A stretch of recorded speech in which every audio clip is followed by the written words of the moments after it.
This happened at my cousin's house. My cousin, will call her Kiko, had a dog named Tabby. I had petted Tabby several times before. He was a mixed breed like an Akita, a friendly and affectionate dog. His fur was light brown, but for some reason, just his hind paws were white up to the toes like he was wearing socks. I thought that was cute too.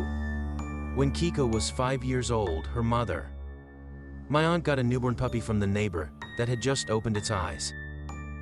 Noticing the puppy that came up to her most affectionately had white feet, she picked it up and said, "This puppy is wearing socks." For some reason, the owner apologetically responded, "Yes, he was born with white feet." Apparently dogs and cats born with white feet are considered bad luck. But in England, they're called white socks and are said to bring happiness, my aunt said. As someone who only believed the positive sides of fortune-telling and omens, hearing that, she took the puppy. At first she gave him an impressive name like Subaru or Sirius or something. But she kept calling him Sharadebichin, Mr. White Sock.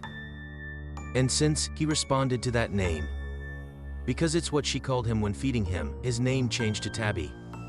Tabby always had a bashful, smiling face and was quick to warm up to people, so he was adored by passers-by too, and would fawn over postal and delivery people, earning the wry remark, "You're useless as a watchdog."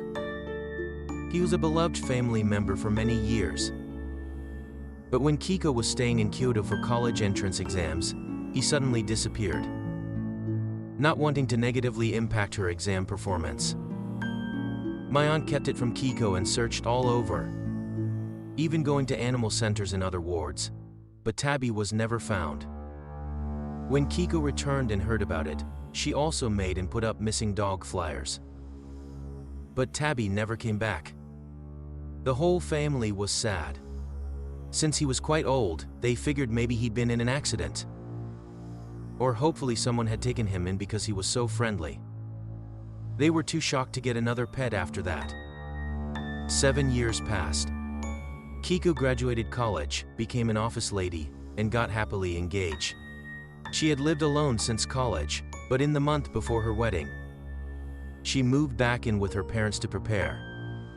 One day, after going over arrangements at the wedding hall with her fiancé, Kiko came home. The moment she opened the gate, a dog started violently barking at her. Startled, as she stood motionless, her mother came rushing out, happily shouting, "Kiko, look, Tabby came home," barking furiously with drool dripping from its mouth.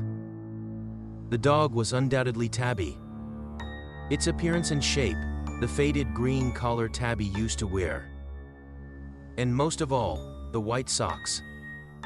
Physically it was Tabby, but its barking seemed like a different dog. "Tabby?" Kiko tentatively called out, and the Tabby stopped barking. Looking at Kiko's face, it slowly wagged its tail.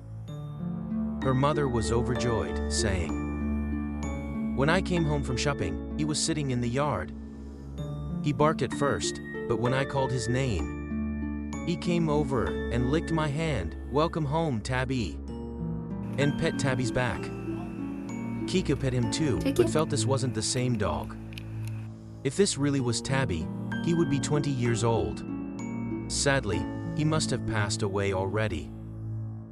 And though he was calm being pet now, that earlier barking, when Kiko murmured, "He looks just like him." Really, the spitting image of Tabby.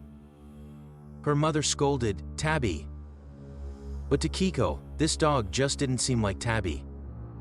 His gaze was fierce, and he was always tense, as if on edge even just sitting, barking violently when anyone passed by. Just in case, they had the vet examine him for rabies and give vaccinations. From his teeth, the vet estimated 12-13 years old. My mother and I saw Tabby too when staying at Kiko's parents the night before her wedding. He barked fiercely the moment we came through the gate. His bared teeth, front legs raised ready to pounce, and the leash pulled taut were very frightening. My mother was already afraid of dogs, and her hands wouldn't stop shaking. She was so terrified. "That's not Tabby," she said to me, and I agreed. Rather, it was a sad feeling like this.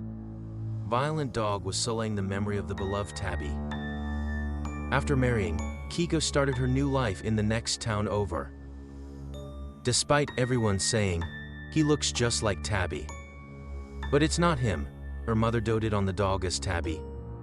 However, about 2 months after Kiko's wedding, while walking Tabby, an elderly woman pushing a baby stroller walked towards them from the opposite side. A young baby sleeping in the stroller. Suddenly, Tabby barked violently and jumped at the baby. Her mother lost grip of the leash from the momentum and fell over. The grandmother screamed, "Hey Chen!"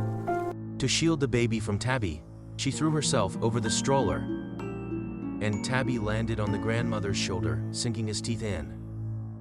By the time her mother came to her senses and pulled Tabby's leash back, the ambulance siren was approaching, and she could only look blankly at the grandmother, crumpled over with a blood-soaked shoulder.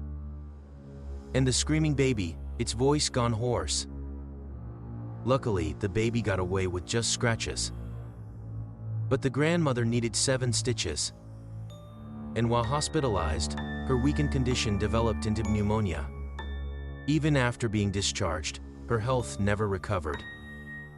And that still only 60-year-old grandmother passed away half a year later. And on the day of the grandmother's funeral that they attended, Tabby, who should have been leashed, had slipped his collar and escaped. With letting a dangerous dog roam free and not even knowing where he went, the family faced criticism and harassment from the neighborhood.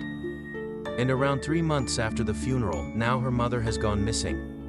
Currently pregnant, Kiko is worried, hoping her mother will come back before she gives birth, so she can see her grandchild. I know it's rude, but if her mother does come back looking the same as ever, somehow I can't help but think, maybe. I have a feeling Kiko herself might be thinking the same way.